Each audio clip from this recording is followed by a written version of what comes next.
Hello, it's me. So I hope you're doing well. Yes, my hair is growing a little bit. Yes, it's very curly, as you can see. Boop boop, beep boop. It's super curly. I wanted to share with you guys some just reading. I think I'll start reading, and I don't know how to do podcasts, and I don't know how to do audiobooks, but I actually spend a lot of time reading, and I figured I could probably make content doing that because I am reading so much that it takes a lot of time, so I may as well do it on camera sometimes. So today is Sunday, and it is so nice out. I'm gonna read a little bit.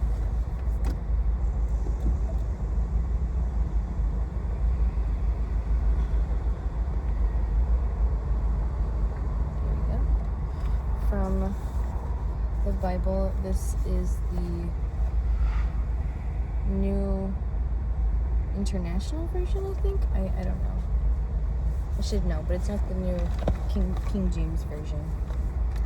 Okay. So this is where I was. I was reading the fall, Genesis 1:30, chapter 3. About Adam and Eve eating the apple from the Garden of Good and Evil. But I am going to start it back a little bit because then you have some context.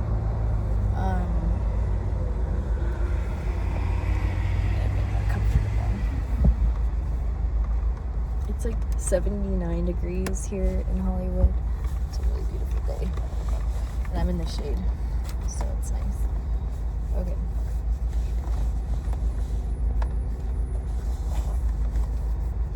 So, Adam and Eve. This is the account.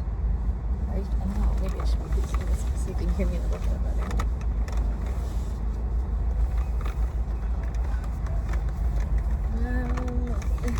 A little bit.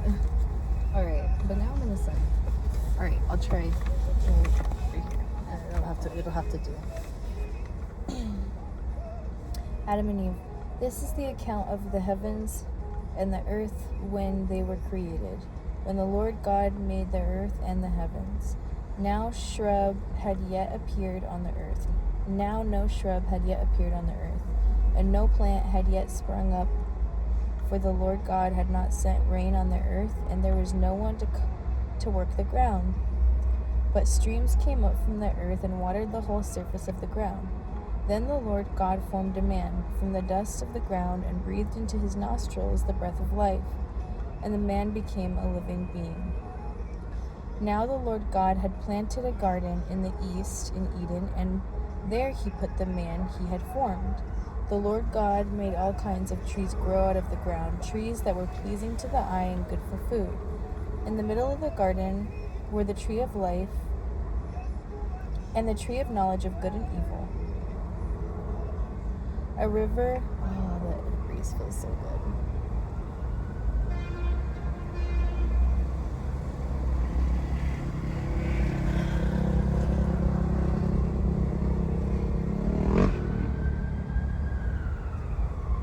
Now the Lord God had planted a garden. Okay, I just read that.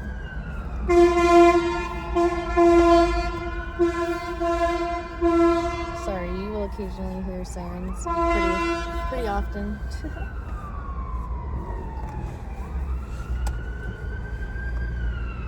Now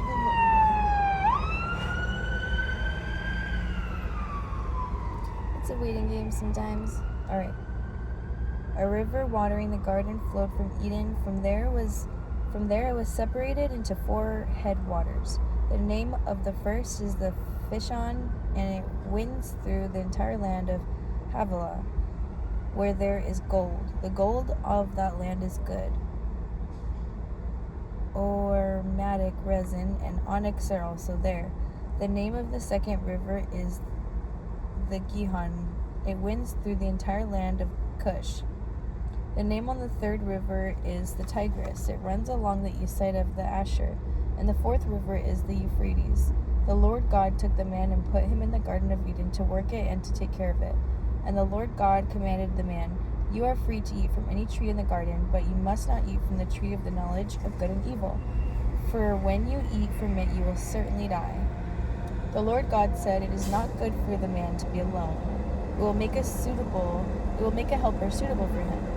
Now the Lord God had formed out of the ground all the wild animals, all the birds in the sky. He brought them to the man to see what he would name them. And whatever the man called each living creature, that was its name. So the man gave names to all the livestock, the birds in the sky, and all the wild animals. But for Adam, no suitable helper was found. So the Lord God caused the man to fall into a deep sleep. And when he was sleeping, he took one of the man's ribs and then closed up the place with flesh. The Lord God made a woman from the rib he had taken out of the man, and he brought her to the man. The man said, "This is now bone of my bones and flesh of my flesh. She shall be called woman, for she was taken out of a man." That is why a man leaves his father and mother and is united with his wife, and they become one flesh. Adam and his wife were both naked, and they felt no shame. The fall. Now the serpent was more crafty than any of the wild animals the Lord had made. He said to the woman, "Did God really say you must not eat from any tree in the garden?" The woman said to the serpent, "We may eat fruit from the trees in the garden, but God did say, 'You must not eat from the fruit from the tree that is in the middle of the garden. You must not touch it, or you will die.'" You will not certainly die," the serpent said to the woman. "For the God knows that when you eat from it, your eyes will be opened, and you will be like God, knowing good and evil."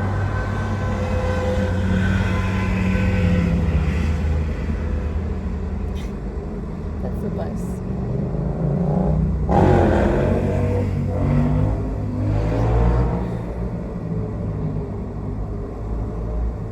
When the woman saw that the fruit of the trees was good for food and pleasing to the eye, and also desirable for gaining wisdom, she took some and ate it. She also gave some to her husband who was with her, and he ate it. Then the eyes of both of them were opened, and they realized they were naked. So they sewed fig leaves together. That's interesting. That makes me perceive that their perception of reality and their experience was inside of the experiencer, because not until they realized that they could open their eyes did they experience the outside world. Previously to that they were united, Adam and Eve, but they both knew they weren't supposed to eat that apple.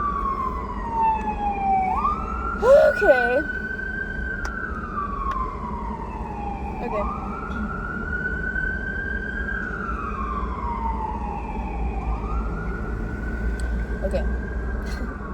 Sometimes it's not going to get too quiet.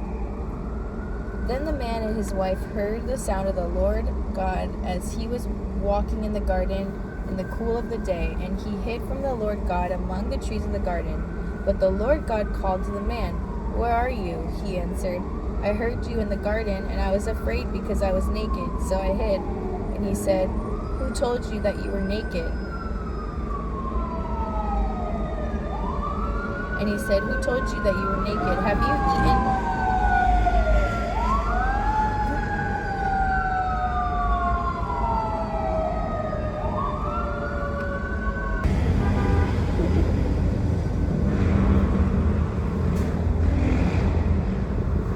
They were like doing wheelies and stuff with their big bike things. Oh, another one. Oh my gosh, a whole bunch. You gotta be careful. Oh my god. Oh, there's no more. Okay. I missed it on the camera. Alright. Anyways.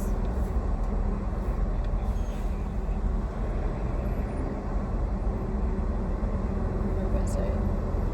told you that you were naked? Have you eaten from the tree that I commanded you not to eat from?" The woman said, "The woman you put here with me, she gave me some fruit from the tree and I ate it." Then the Lord God said to the woman, "What is this you have done?" The woman said, "The serpent deceived me and I ate." So the Lord God said to the serpent, "Because you have done this, cursed are you above all livestock and all wild animals. You will crawl on your belly, and you will eat dust all the days of your life." Wow. Wow, I just saw that. Okay, so the Garden of Eden, it's and the tree of,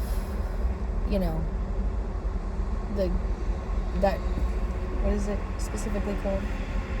The knowledge of good and evil. So, yeah, I mean, it's a long name, but it's like the tree of the knowledge of good and evil. God is telling you not to do just this one thing, basically. It's like the unforgivable. Don't do it. And then, well, sure enough, that's what they did. And what happens? Well, they live a life. Cursed are you above all livestock and all wild animals. You will crawl on your belly, and you will eat dust all the days of your life. And I will put enmity between you and the woman, and between your offspring and hers. He will crush your head, and you will strike his heel. That is a perfect example of my parents' dynamic. I just have to say that. I can't pretend that thought isn't there and try to act normal. No, what they did to me, to my brother, their knowledge of good and evil, what they know is evil, and what they chose to do anyways, God did curse them forever. I, in my heart, always wished for my own justice that these people could get what they deserve. But oh God, just reading this right now, it makes me realize that they are getting what they deserve, and they have been getting what they deserve. The minute they ate that fruit, the minute they made that choice to do that to their children, God cursed them for the rest of their life. There was trouble between the husband and a wife for the rest of their life. Both kids scorned by their family. Everything cursed. Everything. Because they knew what was wrong. They knew very well. Here's what's right. Here's what's wrong.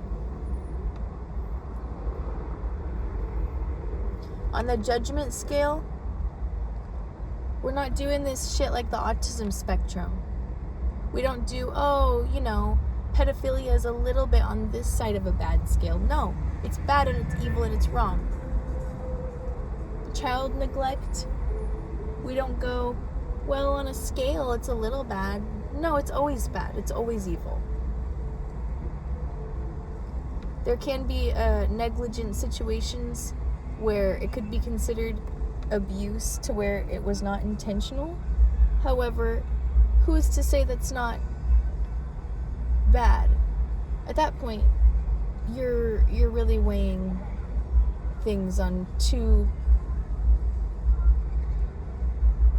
I was gonna say critical, but I think a more appropriate term would be, I don't even know, like too cut and dry. I think analytical, like without using your brain and talking so much bullshit, just close your eyes and think. Without thinking, what's the first thing that comes to your mind? Actually, not your mind. What do you feel right here? Do you feel lightness and God's grace, or do you know that it's nefarious? You do. The only person who doesn't know good and evil is babies, okay? And animals. and disabled and some elderly, the most vulnerable. Those are the people that don't know good from evil. But the people that do are people that have working, full-fledged brains, adults, who are held accountable for their actions. They are apprehended for what they do. When they cross and they do things against God, they are punished by God. And that's not something that is just the nature of the law, of the order of the universe. So, I'm really glad I read that. Cursed are you above all livestock and all wild animals.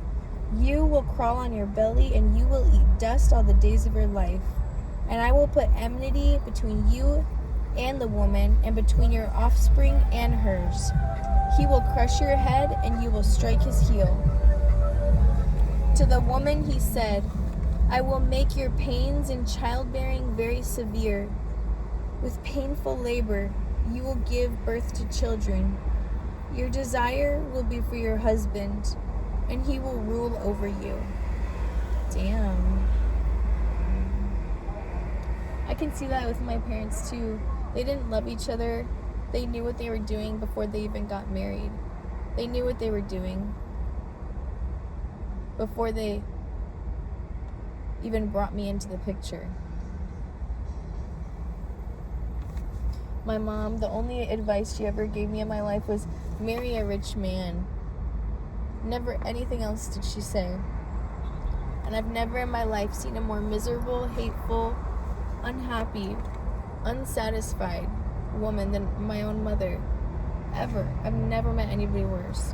Like, in a sense of just being purely miserable and unhappy with everything. Just completely ungrateful. Completely unhappy. I would never. My dad doesn't even have much money. But I certainly would not take her advice. What I did learn from that statement and the way that she is just to never be like her. Ever.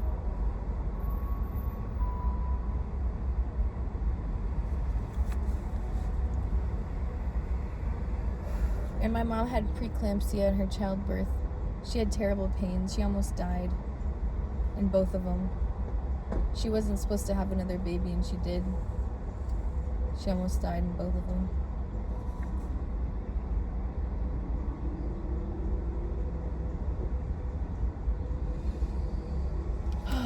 They've tried to blame me my whole life for their misery, when they were miserable bastards before I was ever alive.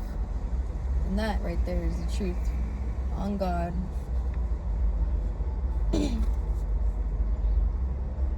To Adam he said, because you listened to your wife and ate fruit from the tree about which I commanded you, you must not eat from it. Cursed is the ground because of you.